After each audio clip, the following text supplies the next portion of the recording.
Salam sejahtera.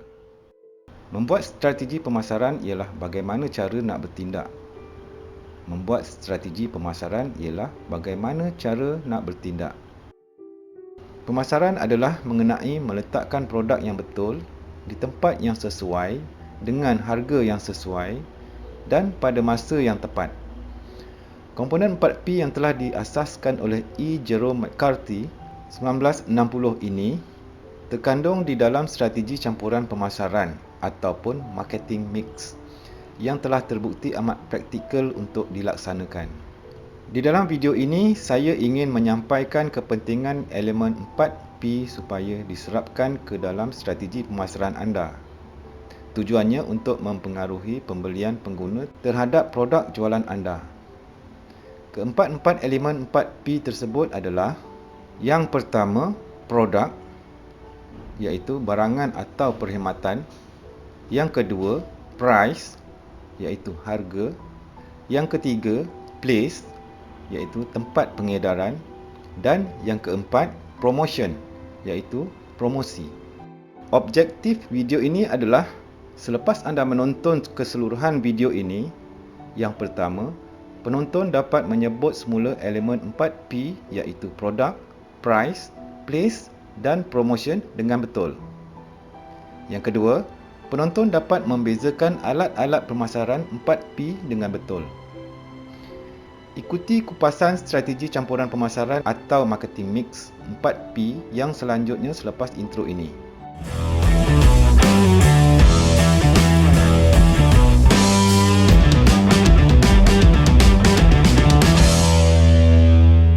Terima kasih kerana anda masih terus mengikuti video ini. Campuran pemasaran 4P adalah dari sudut pandangan pihak penjual ya. Dari sudut pandangan pihak penjual, bukan pembeli. 4P saling berkaitan dan digabungkan untuk menentukan kedudukan atau posisi produk anda dalam sasaran pasaran.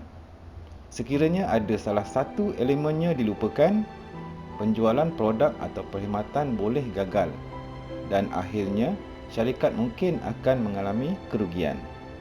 Elemen yang pertama adalah produk.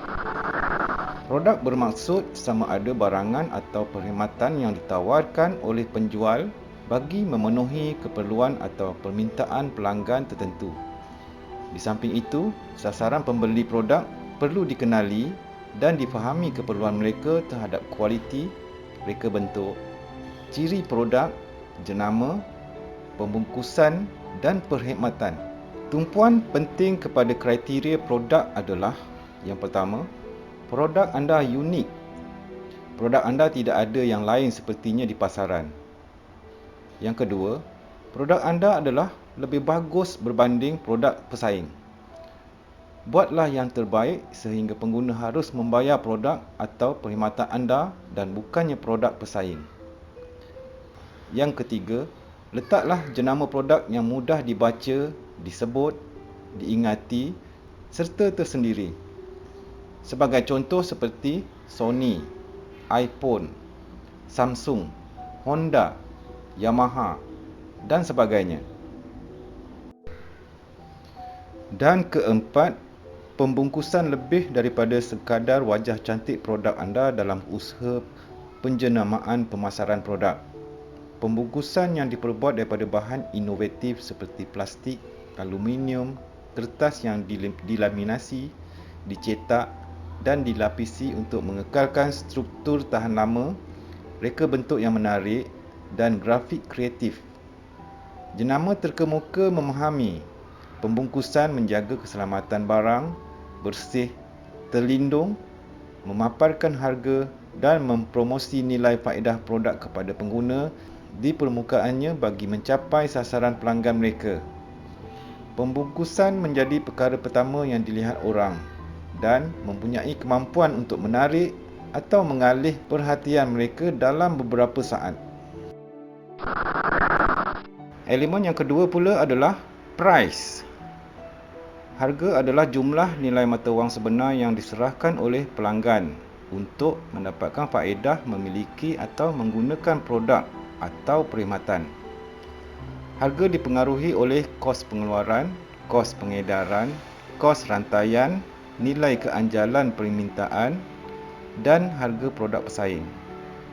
Sekiranya terdapat nilai pelanggan yang positif, anda mungkin berjaya mendapat harga yang lebih tinggi daripada nilai wang objektifnya. Sebaliknya, jika produk mempunyai nilai yang kecil di mata pengguna, maka produk tersebut perlu dijual dengan harga yang terlalu rendah. Idea tawaran diskaun untuk menggalakkan pengguna membeli daripada anda adalah: yang pertama, apabila motivasi pelanggan sasaran semakin menurun. Yang kedua, program diskaun kesetiaan sebagai menghargai pelanggan setia. Yang ketiga, tawarkan diskaun bermusim penghabisan stok kepada semua pelanggan. Yang keempat, diskaun promosi di penghujung kitaran hayat produk, iaitu apabila keluk permintaan kepada produk anda sudah mulai menurun. Yang kelima, diskaun pembelian pukal berkuantiti besar, biasanya kepada syarikat perniagaan. Seterusnya, elaun perniagaan adalah mengurangkan harga kepada syarikat perantara seperti pemborong untuk menggalakkan mereka membeli dan menyimpan stok yang besar untuk diedarkan kepada pasaraya atau peruncit. Tempoh pembayaran dan terma kredit seperti bayaran tunai, pemberian tempoh kredit 7 hari, 10 hari, 30 hari, 60 hari atau 90 hari. Tawarkan harga yang lebih rendah untuk pembelian secara tunai berbanding pembelian secara kredit dengan syarat-syarat tertentu. Cara ini dapat meningkatkan jualan dan boleh mengelakkan sebarang masalah aliran tunai syarikat anda. Sekiranya produk berharga lebih tinggi atau lebih rendah daripada nilai yang dirasakan pelanggan, maka ia tidak akan dijual. Inilah sebabnya mengapa sangat mustahak untuk memahami bagaimana pelanggan melihat apa yang anda jual. Cabaran peniaga adalah untuk menetapkan harga yang menarik kepada pengguna sambil tetap memperolehi keuntungan yang boleh diterima syarikat. Seterusnya, elemen yang ketiga adalah place. Place atau tempat menjual produk adalah berkaitan dengan bagaimana produk anda akan dipamerkan kepada pengguna yang berminat, sama ada secara digital ataupun secara bersemuka. Di mana lokasinya dan bagaimana pelanggan anda terdedah kepada produk anda adalah asas bagi campuran pemasaran yang berjaya. Pada zaman digital sekarang, aktiviti berjual beli telah berubah. Menjual produk di internet adalah lebih penting daripada dipamerkan secara fizikal di kedai-kedai. Ini kerana ruang fizikal adalah terhad. Perkhidmatan teksi dan kereta Grab juga sudah menggunakan aplikasi pada smartphone. Zaman sekarang ini zaman globalisasi. Tempat atau place boleh bermakna banyak perkara.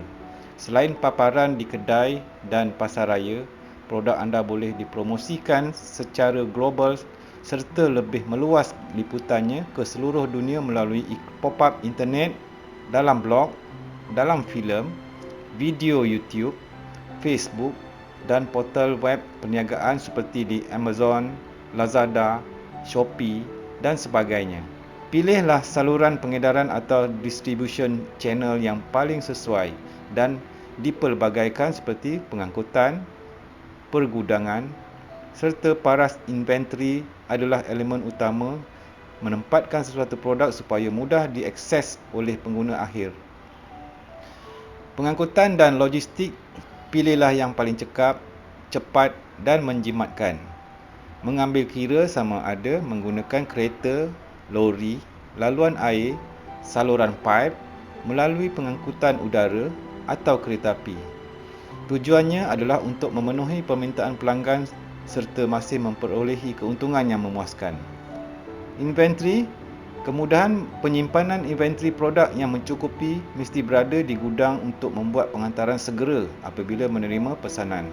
Sekiranya gagal, pesanan pelanggan mungkin dibatalkan dan pelanggan akan beralih kepada syarikat pesaing. Apa yang penting, carilah tempat dan pilihlah cara bagaimana anda boleh memudahkan pelanggan untuk mencari dan menerima produk anda dengan selamat dan berpuas hati. Akhir sekali, elemen yang keempat adalah promotion. Promosi adalah sebarang jenis komunikasi pemasaran yang digunakan untuk memaklumkan atau memujuk fikiran sasaran pengguna bagi meningkatkan kesedaran kepada jenama, mencipta minat, menjana jualan dan mewujudkan kesetiaan kepada jenama. Promosi hanya dalam lingkungan aspek komunikasi di dalam keseluruhan pemasaran. Strategi pengiklanan banyak menggunakan kreativiti melalui televisyen, surat khabar, majalah, radio, billboard, pelekat bas, skrin digital, surat, email, katalog, leaflets, media sosial dan sebagainya. Promosi jualan boleh ditujukan kepada pengguna, ejen jualan atau para pengedar.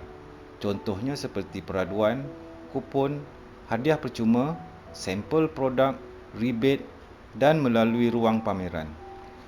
Penjualan peribadi menggunakan pasukan jualan mempromosikan produk secara bersemuka dengan pelanggan atau memaklumkan dan menggalakkan pelanggan untuk membeli atau sekurang-kurangnya mencuba produknya. Perhubungan awam membantu membina kepercayaan, reputasi positif dan kredibiliti kepada syarikat anda secara keseluruhannya. Contohnya melalui risalah, brosur, katalog, media sosial, penajaan sukan dan sebagainya. Sebagai kesimpulan, tanggungjawab pemasaran mestilah menyedari kegunaan elemen 4P dalam pemasaran barangan atau perkhidmatan. Kepentingannya semakin meningkat dalam mengekalkan pelanggan, interaksi dan rangkaian dalam industri, ekosistem perniagaan, pemindahan nilai, hubungan pelanggan dan perhubungan awam. Penyelidikan pemasaran perlulah dibuat secara berterusan dalam era globalisasi perniagaan sekarang ini bagi menjamin kemajuan dan kejayaan perniagaan anda akan berterusan. Ilmu pemasaran amatlah luas. Semoga sumbangan kecil saya melalui video ini akan memberi manfaat yang besar kepada perniagaan anda. Selamat maju jaya. Sekian, terima kasih.